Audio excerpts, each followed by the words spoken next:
राह के पत्थर को चकनाचूर होना चाहिए, राह के पत्थर को चकनाचूर होना चाहिए। वार चाहे एक हो भरपूर होना चाहिए, वार चाहे एक हो भरपूर होना चाहिए। सिर्फ इतना ही नहीं वह हार अपना मान ले, सिर्फ इतना ही नहीं वह हार अपना मान ले। वो हमारे सामने मजबूर होना चाहिए, वो हमारे सामने मजबूर होना चाहिए। हमें इस लक्ष्य के साथ, इस शिद्दत के साथ, इस जिद के साथ अपने जीवन में संघर्ष करना चाहिए कि हमारा लक्ष्य हमारे सामने मजबूर हो, वह मेरे पास आने के लिए मजबूर हो, वह उसको लगे कि मैं जिस व्यक्ति के पास जा रहा हूं उसके सामने मैं नतमस्तक हूं। आप इतनी योग्यता अपने अंदर लाइए कि वो पद पाने के बाद ये कोई न कह सके कि इस कारण से इनको पद मिला, इस लायक ये नहीं थे। बल्कि लोगों को यह कहना चाहिए कि यार जो महान विभूति या जो व्यक्ति इस पद पे बैठा है वह इस पद से और ऊंचे वाले पद के लायक था। ऐसा आपके मन में जोश होना चाहिए। इसी के साथ मैं स्टार्ट करने वाला हूं आज बहुपद, पॉलिनोमियल्स। देखिए बहुपद क्या होता है बच्चों, आप सभी को बहुपद एक शब्द ऐसा होता है कि बहुपद का अर्थ, परिभाषा, बहुपद के प्रकार, बहुपद के जो उदाहरण होते हैं वो बहुत क्रिटिकल लगते हैं। आप हमेशा परेशान होते हैं यार बहुपद की परिभाषा हम रटें, कैसे रटें। तो रटना नहीं है, मैं आपके लिए थोड़ा लिख दिया हूं, जरूर यहां देख सकते हैं आप, आपके लिए मैं लिख दिया हूं कि बहुपद किसे कहते हैं, कह सकते हैं। तो बहुपद की परिभाषा मैं दिया हुआ हूं, मैं एक बार पढ़ देता हूं। आपको अगर समझ में आ रहा है तो और बेस्ट है, अगर ना समझ में आए तो मैं पढ़ रहा हूं, इससे आप कॉपी पे उतार लीजिएगा।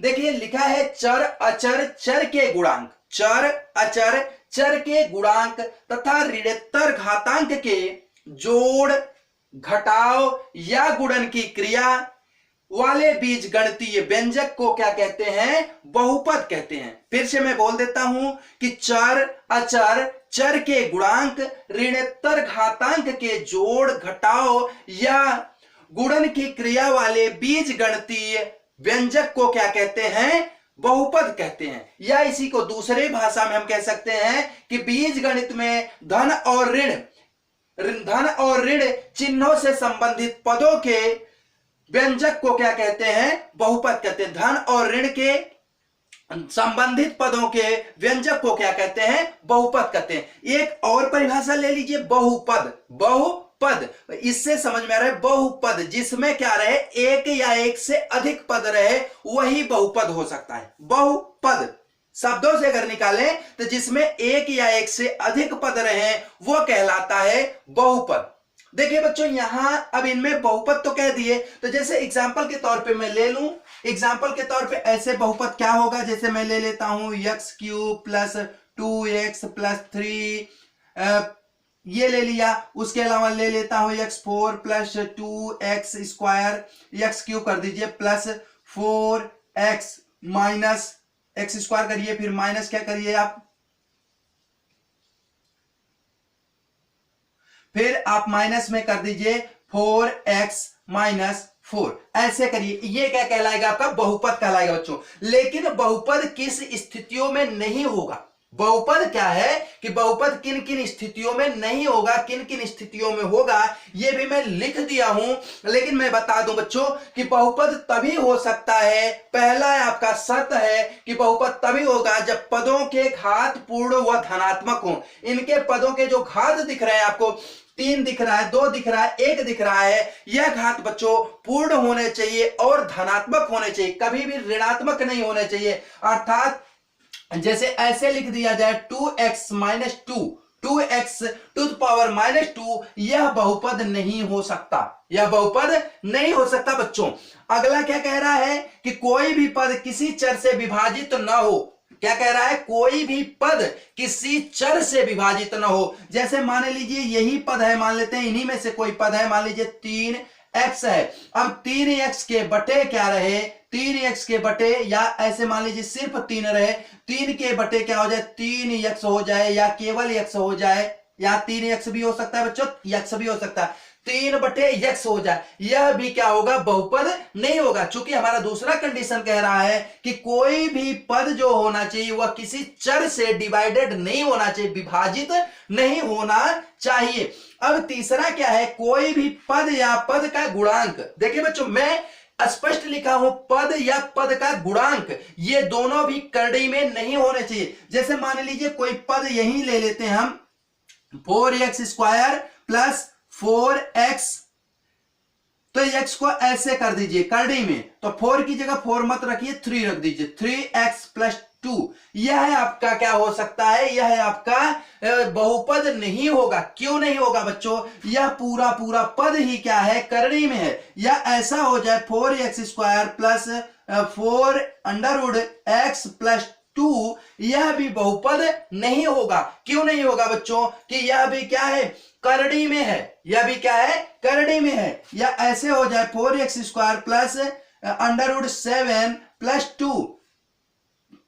2x, इस प्रकार से भी रहे, यह भी आपका बहुपद नहीं हो सकता। आई होप बच्चों आपको ये अच्छा लग रहा होगा। यदि अच्छा लग रहा होगा तो सेशन को लाइक कीजिए, शेयर कीजिए, और अगर नए विजिटर आप हैं तो सब्सक्राइब कीजिए, बेल आइकन को जरूर प्रेस कर दीजिए, जिससे आपको लेटेस्ट वीडियो मिलती रहे। और देखिए आगे अगर हम देखें बच्चों, तो यहां इस प्रकार से हम इसके उदाहरण ले रहे हैं। अब देखिए यहां क्या है कि बहुपद, बहुपद किसे कह रहे हैं कि चर। अब देखिए शब्दों पे ध्यान दीजिए, चर, अचर, चर के गुणांक, तो ये भी तो जानना जरूरी है, चर क्या है, अचर क्या है, चर के गुणांक क्या है। तो चर का मतलब क्या होता है बच्चों, जिसका मान क्या रहे, बदलता रहे। चर ऐसे समझ सकते हैं, चर मतलब चरने वाला, चलने वाला। तो चर का आशय क्या है, जो चले, x, y, z, ये कुछ भी ले सकते हैं, जिसका वैल्यू बदलता रहे। जैसे 4x कहते हैं, x रखे तो x हम मान लेते हैं ना, माना किसी कोई रेलगाड़ी जा रही है, वह x किलोमीटर प्रति घंटे की चाल से जा रही है, वही हम मान लेते हैं, माना मेरी मोबाइल की बैटरी x घंटे चलती है, तो भैया मेरी मोबाइल की जो बैटरी होगी वो 4 घंटे, 10 घंटे, 20 घंटे, 24 घंटे, 40 घंटे चलेगी, बस इतने हो सकता है। लेकिन कोई ट्रेन है तो ट्रेन तो 200-300 किलोमीटर प्रति घंटा भी चल सकती है। तो देखिए x की वैल्यू क्या है बच्चों, बदल रही है। जिसकी वैल्यू बदलती रहे, वह निश्चित नहीं रहे, वह कहलाता है चर। अब देखिए अचर, जो बदले नहीं, जो बदले नहीं, वो होता है अचर। 1, 2, 3, 4, अर्थात कह सकते हैं जो आपके अंक होते हैं, जो आपके अंक होते हैं, नंबर्स होते हैं, वो क्या कहलाते हैं, अचर कहलाते हैं। और जो आपके अल्फाबेट होते हैं वो क्या कहलाते हैं, चर कहलाते हैं मित्रों। अब आगे देखा जाए चर के गुणांक, क्या बात आई, चर के गुणांक। जैसा आप लिखते हैं 3x², तो यहां चर क्या है, x² चर है, और इसका गुणांक क्या है, 3 है। तो x² का गुणांक भी आपको समझ में आ रहा होगा बच्चों कि x² का गुणांक क्या है, 3 है। तो यहां चर के गुणांक की बात क्लियर हो गई। तथा क्या कह रहा है, ऋणोत्तर घातांक, तथा क्या कह रहा है, ऋणोत्तर घातांक। अब ऋणोत्तर मतलब ऋण, या जैसे कि ऐसे लिखते हैं ना 2x² माइनस 2x, तो ये ऋणोत्तर घातांक है। तो ये ऋणोत्तर घातांक के जोड़ या घटाव, यहां क्या कर रहे हैं, घात का जो अंक है, ऋणोत्तर घातांक के जोड़, घटाव या गुणन की क्रिया वाले बीजगणितीय व्यंजक को क्या कहते हैं, बहुपद कहते हैं। तो यहां तक आपको क्लियर हुआ होगा। अगर आपको क्लियर हुआ हो तो आगे चलते हैं बच्चों। देखिए यहां के बाद आगे हम पढ़ते हैं, तो यहां स्पष्ट किया गया बहुपद कब होगा, बहुपद कब नहीं होगा। जैसे आपसे कोई कह दे कि 2x² प्लस √3x प्लस 2 यह बहुपद है या नहीं है, तो आप स्पष्ट कहेंगे यह बहुपद नहीं है। या ऐसा कह दे 2x माइनस 2 यह बहुपद है या नहीं है, यह बहुपद नहीं है। या ऐसा कह दे 2x² अपान y, यह भी बहुपद नहीं है, क्योंकि यहां क्या है, चर से इसमें घात डिवाइड किया गया है, भाग दिया गया, उसमें चर का घात माइनस है। और यहां क्या है, चर जो चर अचर या कह सकते हैं पद जो है वह किस में है बच्चों, करड़ी में है। वह किस में है, आपका करड़ी में है, रूट में है, इसलिए वह क्या हो जाएगा, नहीं होगा। यहां तक कोई प्रॉब्लम किसी को नहीं है। आगे चलें बच्चों। अब हम आगे चलते हैं। जैसे आप थंबनेल में देख रहे हैं कि थंबनेल में क्या लगा हुआ है कि बहुपद की परिभाषा, तो बहुपद की परिभाषा हम आपको बता चुके हैं। अब बहुपद का क्या होना चाहिए, प्रकार। बहुपद का क्या होना चाहिए, प्रकार होना चाहिए बच्चों। अब लिखते हैं बहुपद के प्रकार, क्या लिखेंगे, प्रकार। किसके प्रकार लिखेंगे, बहुपद के, बहुपद के प्रकार। देखिए बच्चों यहां बहुपद के प्रकार दो प्रकार से हम बांटेंगे, प्रकार को दो प्रकारों से बांटेंगे। पहला तो पद के आधार पर प्रकार बांटेंगे और दूसरा घात के आधार पर प्रकार बांटेंगे। क्या बांटेंगे? पद के आधार पे और क्या है, घात के आधार पे। देखिए यहां पद के आधार पे अगर हम बांटे तो यह निम्न प्रकार से होगा। इनको हम कह सकते हैं बहुपद के प्रकार निम्न प्रकार के होंगे। क्या किस प्रकार के होंगे? निम्न प्रकार के होंगे। तो इनमें हम पहला प्रकार यह मान लेते हैं कि इनको पद के आधार पर प्रकार, पद के आधार पर प्रकार बच्चों अगर बात करें तो पद के आधार पर क्या होता है? पहला एक पदीय प्रकार। क्या लिखेंगे? पहला ए नंबर एक पदीय बहुपद। तो देखिए बच्चों यहां एक पदीय बहुपद का अर्थ क्या है? इसमें पदों की संख्या केवल एक होगी। पदों की संख्या क्या होगी? केवल एक होगी। जैसे कि 2x³ कामा ये ले लीजिए एक हुआ, आप 4x² ले लीजिए, या आप ले लीजिए 4 7 कुछ ले लीजिए, जो इच्छा हो आपकी। 2x ले लीजिए, 5x ले लीजिए। मतलब क्या रहे? केवल एक ही पद रहे। अब ये गुणांक के रूप में हो सकते हैं, लेकिन जोड़ या घटाना का जो चिन्ह है वह नहीं लगना चाहिए, तो माना जाएगा एक पदीय बहुपद। इसका उदाहरण आपको समझ में आया? कुछ भी उदाहरण ले सकते हैं, बस वही शर्त, आप तीनों शर्त याद रखिएगा। घात को ऋणात्मक मत करिएगा, आप करड़ी में मत करिएगा, किसी चर से भाग मत दीजिएगा, तो आपका क्या कहलाएगा? बहुपद कहलाएगा। दूसरा नंबर बच्चों बी नंबर की बात करें तो द्विपदीय बहुपद। द्विपदीय बहुपद अब द्विपदीय बहुपद का से क्या है? इसमें दो पद होने चाहिए, 2x² प्लस 2x, ऐसा ले सकते हैं, या ऐसे कर सकते हैं 2x प्लस 7 कर सकते हैं, या कर सकते हैं 4x प्लस 4 कर सकते हैं, या फिर कर सकते हैं 5x प्लस 5 कर सकते हैं, या 8 कर सकते हैं, जो इच्छा हो वो लिख दीजिए। मतलब यहां पदों की संख्या क्या होनी चाहिए बच्चों? 2 होनी चाहिए। अगर यहां टर्म पूछे तो 2 पद होने चाहिए, यहां पदों की संख्या सिर्फ कितनी होनी चाहिए? 2 पद होने चाहिए। अब अगला सी नंबर आता है त्रिपदीय बहुपद। त्रिपदीय बहुपद बहुपद का मतलब 3x³ plus 3x² plus 3x ये ले लीजिए, या 3x² प्लस 3x प्लस 3 ये ले लीजिए, कुछ भी ले सकते हैं। यह कुल मिला के पदों की संख्या कितनी होनी चाहिए? 3। यहां प्लस की जगह माइनस भी लगा सकते हैं, प्लस की जगह माइनस भी लगा सकते हैं, बस घात में माइनस नहीं होना चाहिए बच्चों। अगला चतुष्पदी बहुपद, तो 4 पद हो जाएंगे। और यनपदी बहुपद, यन पद होने चाहिए, तो उसमें कितने होने चाहिए? यन पद। जैसे चतुष्पदी ले लीजिएगा। अगला चलिए डी ले लेते हैं, चतुष्पदी। तो चतुष्पदी में क्या कर दीजिए? 3x² plus 3x³ plus 3x² plus 3x plus 3 ये हुआ चतुष्पदी। अब एन पदी, मतलब जिनमें एन पदों की, यन पदी मतलब इसमें पद की संख्या निश्चित नहीं है, तो इसका उदाहरण क्या देंगे बच्चों? ऐसे उदाहरण देंगे A N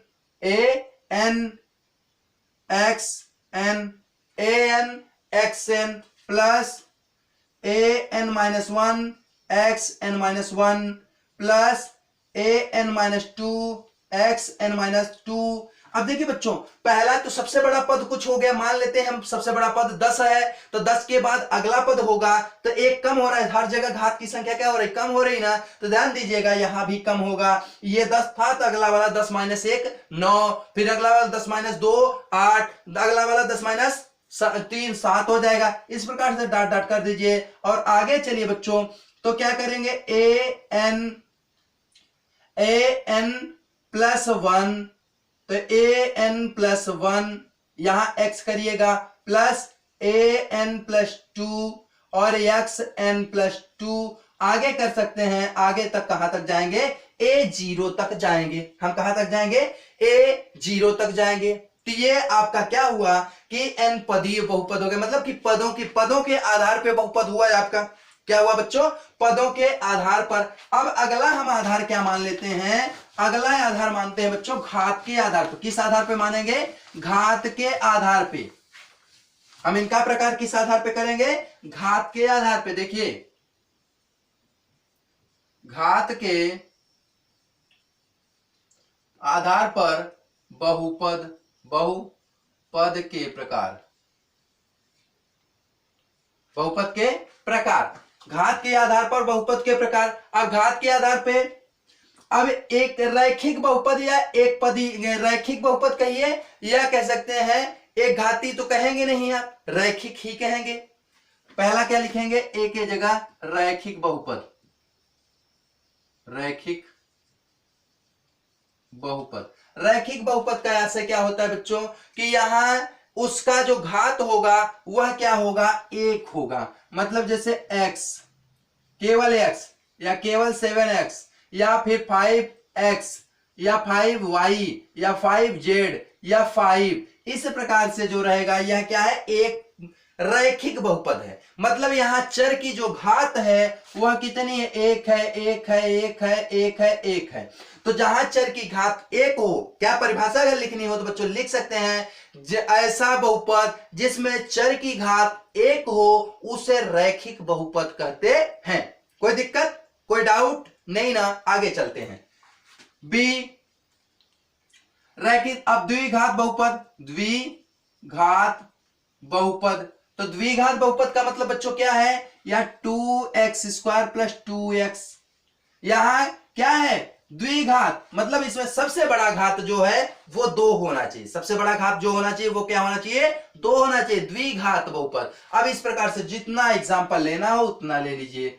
za² plus z, 4x² plus 4, जो इच्छा वो ले लीजिए, मर्जी आपकी। जितना एग्जांपल बनाना चाहे, सैकड़ों, हजारों, लाखों, करोड़ों, जितनी टाइम हो आपके पास हो, खाली बैठे हो तो आप बहुपद ही बनाइए।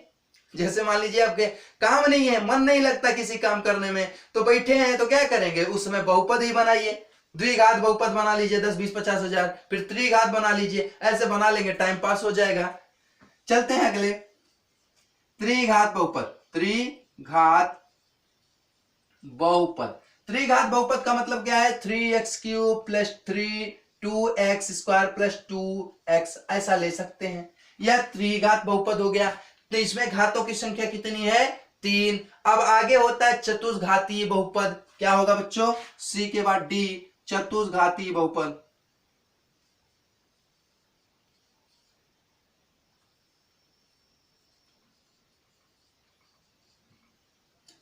अब चतुष्घातीय बहुपद ले बच्चों, तो इसे यहां क्या करेंगे, 4x4 plus 3x³ plus 2x² plus x, ऐसे लिख सकते हैं, प्लस 1 लिखना हो लिख दो। तो यहां क्या है, घात की संख्या सबसे बड़ी क्या है, 4, इसलिए कैसा है, चतुष्घातीय बहुपद है।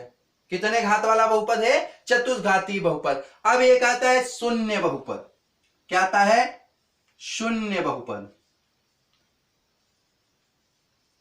अब शून्य बहुपद का मतलब, जिसको जीरो बहुपद पॉलिनोमियल्स बोलेंगे, शून्य बहुपद का मतलब क्या है बच्चों, कि वहां घात शून्य होगा। वहां घात क्या होगा, शून्य होगा।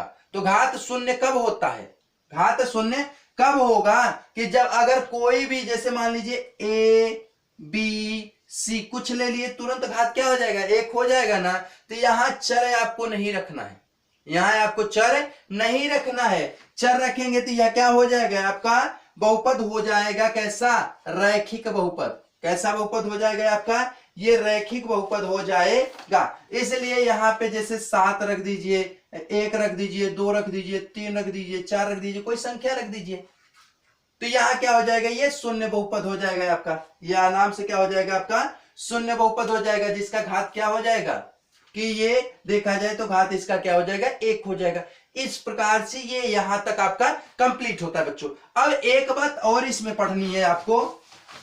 देखिए मैं यहां क्लास 9th और 10th दोनों के लिए साथ में बता दे रहा हूं, क्योंकि ये क्या है, 9 में भी यही रहेगा और 10 में भी यही रहेगा, इसमें कोई परिवर्तन नहीं होने वाला। इसलिए बच्चों थोड़ा इसको मैं बृहद करके बता दे रहा हूं, कि जो 9th में है वो भी पढ़ लें, जो 10th में है वो भी पढ़ लें। अब चलते हैं आगे, अगर बात करें तो यहां बच्चों पूछा जाता है बहुपद की घात, बहुपद की घात। अब बहुपद की घात बताइए, 1 नंबर का प्रश्न आता है आपको, बहुपद की घात बताइए। तो बताएंगे जैसे ऐसे 7x यहां 16 हो जाए प्लस 4x यहां 14 हो जाए प्लस 3x यहां 9 हो जाए प्लस 2। कह दे इसमें आपको क्या करना है, बहुपद की घात बताइए। क्या करिए, बहुपद की घात। तो बच्चों ध्यान दीजिएगा, बहुपद का घात आप थोड़ा सा एक और कर देते इसमें 9x2। तो बहुपद की घात इसको मत बताइएगा, मतलब ये चीज मत बताइएगा। अक्सर बच्चे क्या करते हैं कि जो पहला होता है पद उसी का घात उठा करके बोल देते हैं ये बहुपद का घात है, जबकि ऐसा नहीं है। हमें क्या करना है, घातों को अगर चाहे तो आरोही या अवरोही क्रम में लिख लें, और जो सबसे बड़ा घात दिखे वह हो जाएगा बहुपद का घात। तो बहुपद का घात क्या है बच्चों, यहां बहुपद का घात आपका 16 हो जाएगा। क्या हो जाएगा, 16। अगर x यहां देखा जाए x 4 plus x3 plus x2 plus x इतना लिखा रहा है, इसमें पूछे तो सबसे बड़ा घात 4, इसलिए क्या हो जाएगा, इसका पावर आपका 4 हो जाएगा। घात कितना हो जाएगा, 4 हो जाएगा बच्चों। अब आगे अगर हम बात करें, चर्चा करें, तो आपको क्या क्या बता दिया बच्चा, परिभाषा बता दिया, प्रकार बता दिया, परिभाषा बताया, प्रकार बता दिया। अब यहां तक मुझे नहीं लगता कोई डाउट आपके पास होना चाहिए, क्योंकि बहुपद में बहुपद की परिभाषा बताया, बहुपद का प्रकार बता दिया, बहुपद के कब होंगे कब नहीं होंगे। और हम अब नेक्स्ट वीडियो में मिलेंगे आपको प्रश्नावली 2.1 में, प्रश्नावली 2.1 में मिलेंगे, जो उसमें भी विशेष चीजें पहले परिभाषाएं वगैरह होंगी उसको बता देंगे। उसके बाद फिर हम सीधे एंटर करेंगे किसमें, आपकी प्रश्नावली में, और प्रश्नावली को कल फिनिश कर देंगे बच्चों। अगर आपको मेरा सेशन अच्छा लगा हो, आपको रियली ऐसा लग रहा हो कि मैंने मेहनत किया है, तो आप कमेंट सेक्शन में मेरे लिए 2 शब्द जरूर लिखिएगा। उसके बाद लाइक शेयर करते रहिए बच्चों, और सब्सक्राइब तो जरूर कर लीजिए, क्योंकि मुझे भी अच्छा लगता है कि मेरे इतने लोग मेरे से जुड़ रहे हैं, तो मुझे अनुभूति होती है कि मुझे इतने लोगों का प्यार मिल रहा है। तो इसलिए देखिए, दुनिया में प्यार से बड़ा कुछ भी नहीं होता। जब सब कुछ हट जाता है उस समय प्यार ही दिखता है। जिस समय ये शरीर टूट जाती है, कमजोर हो जाती है, उस समय ये लगता है यार पैसे तो बहुत रखे हुए हैं, कोई मेरे पास ऐसा व्यक्ति होना चाहिए जो मेरे से 2 शब्द प्यार के बोल सके। तो इसलिए मैं तो समझता हूं कि प्यार दुनिया का सबसे बड़ा तोहफा या उपहार है, सबसे बड़ी उपलब्धि है, और मुझे मिल रहा है। इसलिए मैं अपने आप को सबसे बड़ा अमीर समझता हूं कि मुझे बहुत सारे बच्चों का, बहुत सारे गार्जियनों का प्यार मिल रहा है, आशीर्वाद मिल रहा है, तो मेरे लिए बहुत है। अब कल मिलेंगे नेक्स्ट वीडियो के साथ, तब तक सभी बच्चों को ये कामना करते हैं ईश्वर से कि आपका दिन मंगलमय हो। जय हिंद, जय भारत।